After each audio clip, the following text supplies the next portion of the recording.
একজোড়া ছোট্ট ডাহুক পাখি কিভাবে পুরো মহাসমুদ্রকে হাঁটু গেড়ে ক্ষমা চাইতে বাধ্য করেছিল। এক সময় সমুদ্রের ধারে বাস করত একজোড়া ডাহুক পাখি।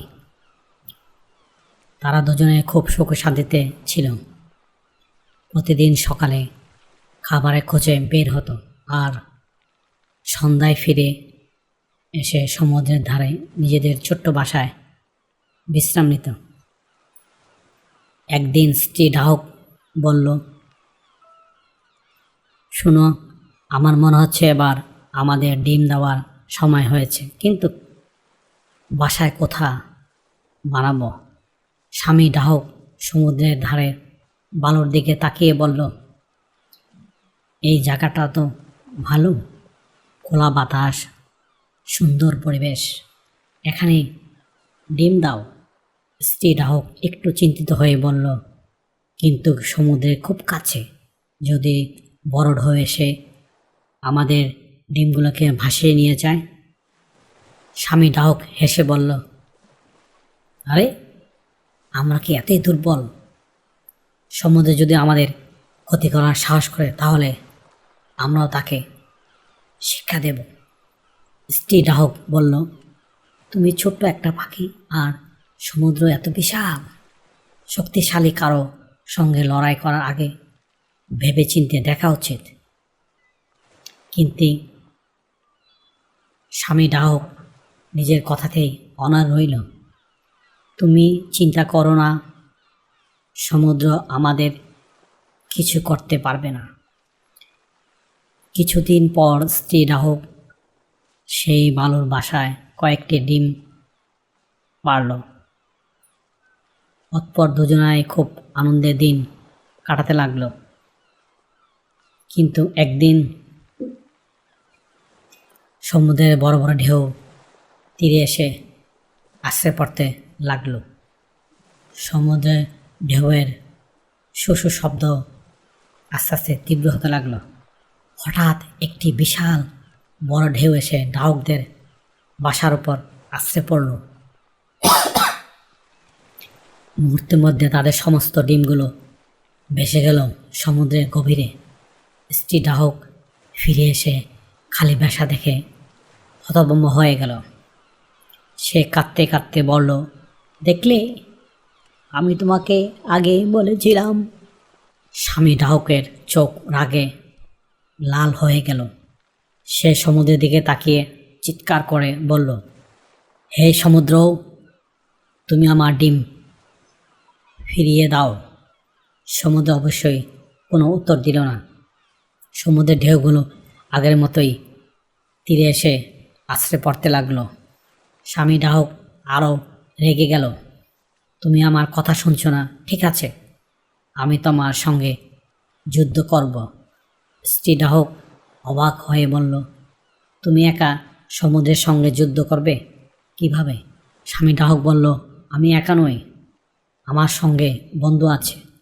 সে অন্য পাখিদের কাছে উড়ে গেল। প্রথমে কয়েকটি পাখি তার কথা শুনে হেসে ফেলল।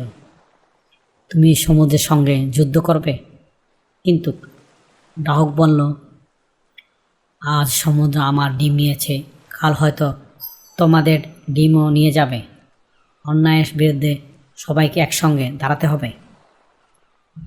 এই কথা শুনে পাখিরা ভাবল। তারপর একজন বলল, ঠিকই তো, আজ যদি আমরা চুপ করে থাকি, কাল আমাদেরও ক্ষতি হতে পারে। এক এক করে অনেক পাখি ডাহুকের সঙ্গে যোগ দিল। সবাই মিলে বলল, চলো, এবার সমুদ্রকে একটা শিক্ষা দিতে হবে। ছোট বড় অসংখ্য পাখি সমুদ্রের ধারে এসে জড়ো হলো। কেউ ঠোঁটে ছোট পাথর আনলো, কেউ আবার বালি আনলো, কেউ আবার ছোট ছোট ডালপালা আনলো। তারা একসঙ্গে সমুদ্রে ফেলতে লাগলো। একটি পাখি বলল, একটু একটু করে ফেলি, একদিন সমুদ্র ভরে যাবে। পাখিদের এই দৃঢ়তা দেখে অন্য পাখিরাও তাদের সঙ্গে যোগ দিল। খবর ছড়িয়ে পড়ল চারিদিকে। পাখিদের রাজা গরুরের কাছে এ খবর শেষে পৌঁছালো। গরুর সব কথা শুনে খুব রেগে গেল। তিনি বললেন, একটি ছোট্ট পাখির সন্তান নষ্ট হয়েছে, আবার সমুদ্র তা ফিরিয়ে দিচ্ছে না। এটা খুবই অন্যায়। গরুর নিজে সমুদ্রের কাছে গেলেন। তিনি বললেন, ডাহকের ডিম এখনই ফিরিয়ে দাও। এবার সমুদ্র ভয় পেয়ে গেল। সে বুঝল ছোট পাখিদের কথা সে অবহেলা করেছিল, কিন্তু শক্তিশালী গরু এখন তাদের পাশে এসে দাঁড়িয়েছে। সমুদ্র আর দেরি করল না, সে ডাহুকের ডিমগুলো ফিরিয়ে দিল। ডাহুক আর তার স্ত্রী আনন্দে কেঁদে উঠল। স্ত্রী ডাহুক বলল, আজ আমি বুঝলাম ছোট হলেও যদি সবাই একসঙ্গে থাকে তাহলে বড় শক্তির বিরুদ্ধে দাঁড়ানো যায়। ডাহুক স্বামী শান্তভাবে বলল, হ্যাঁ, একার শক্তি ছোট হতে পারে, কিন্তু সবাই এক হয়ে সেই শক্তি অনেক বড় হয়ে যায়। তারপর সব পাখিগুলো আনন্দ উল্লাসে আকাশে উড়ে গেল।